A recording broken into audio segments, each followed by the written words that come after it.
High, আসসালামু আলাইকুম। আজ আমরা এই ভিডিওতে ব্যাকগ্রাউন্ড শর্ট হ্যান্ড সম্পর্কে জানব।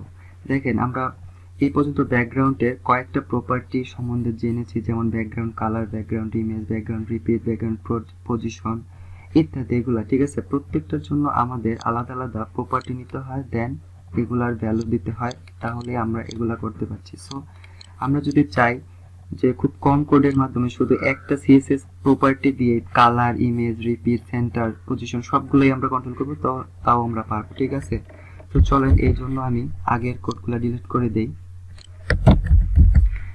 এটার একটু আউটপুটটা আমরা একটু দেখে নিই। ঠিক আছে, এটা হলো সিম্পল আউটপুট, মধ্যে কোনো সিএসএস নাই। তো আপনাদের সবারই হয়তো মনে আছে, আমরা ব্যাকগ্রাউন্ড কালার নামে একটা প্রপার্টি পড়ছিলাম, সেটার মাধ্যমে ব্যাকগ্রাউন্ডের কালার দিতাম। বাট এখন শুধু আমি ব্যাকগ্রাউন্ড লিখলাম, ঠিক আছে, এখানে আর কিছু দিলাম না, ব্যাকগ্রাউন্ড কালার অথবা ইমেজ কিছু দিলাম না। এখানে শুধু ব্যাকগ্রাউন্ডের সাথে আমি যদি রেড দেই, তাহলে দেখেন বডির কালার কিন্তু রেড হয়ে গেল। ঠিক আছে, অথবা আপনি যদি এখানে হেক্সা কোড ইউজ করেন কালারের, তাহলে কাজ করবে।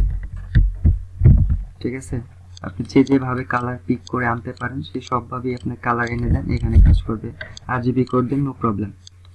ঠিক আছে, তো দেখেন এটাতে আমাদের ব্যাকগ্রাউন্ড ইমেজ বড় একটা প্রপার্টি নিতে হলো না। আবার দেখেন একই প্রপার্টির মাধ্যমে আমরা যদি চাই ইমেজও দিব ব্যাকগ্রাউন্ডে, সেটা আমরা সেট করতে পারবো। তো সিম্পল ব্যাকগ্রাউন্ডের মধ্যে যদি ইউআরএল দিয়ে আপনি আগের মতো আপনি ইমেজের লোকেশন দিয়ে দেন, যদি সেম ফোল্ডারে থাকে তাহলে সেম, অথবা যদি আপনার ফোল্ডারের ভিতরে অন্য একটি ফোল্ডারে থাকে তাহলে সেই ফোল্ডারের নাম দিয়ে তারপর ইমেজের নামটা দিয়ে দেন, তাহলে দেখেন ব্যাকগ্রাউন্ড ইমেজ না লিখে শুধু ব্যাকগ্রাউন্ড প্রপার্টির মাধ্যমে কিন্তু আপনার ইমেজ এখানে চলে আসলো। ওকে, আবার ধরেন আপনি ব্যাকগ্রাউন্ড রিপিট বন্ধ করতে চান, তাহলে এটার জন্য ব্যাকগ্রাউন্ড যদি আমরা বন্ধ করতে চাইতাম, তাহলে আমরা একটা প্রপার্টি ইউজ করতাম, সেটা হচ্ছে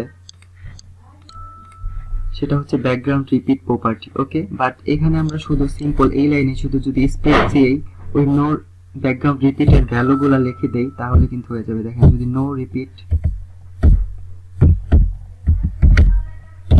দিয়ে দেই, তাহলে কিন্তু এখানে দেখেন এটা নো রিপিট হয়ে যাচ্ছে। এর জন্য আমাদের আরেকটা সিএসএস এর প্রপার্টি এখানে নিতে হচ্ছে না। ওকে, এখন যদি আমরা আবার চাইতাম যে এই ইমেজটা কি বলে, এটা এখন লেফট টপে আছে, আমরা এটা রাইট টপে নিব। ঠিক আছে, এর জন্য আমাদের আরেকটা প্রপার্টি নিতে হতো, সেটা হচ্ছে ব্যাকগ্রাউন্ড পজিশন প্রপার্টি। দেন ওইটার আন্ডারে আমরা ভ্যালু দিতাম যে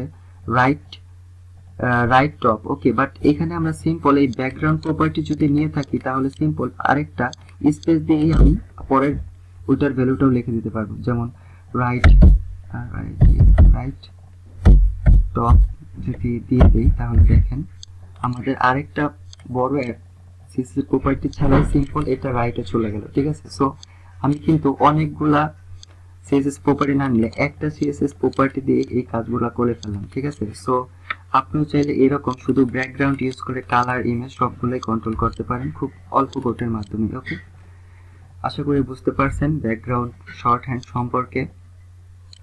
প্র্যাকটিস করুন, দেখা হবে পরবর্তী ভিডিওতে। আল্লাহ হাফেজ। আর হ্যাঁ, কেউ যদি কিছু না বুঝেন তাহলে অবশ্যই কমেন্টে জানাবেন। ওকে, ইনশাল্লাহ নেক্সট ভিডিওতে দেখা হবে। আল্লাহ হাফেজ।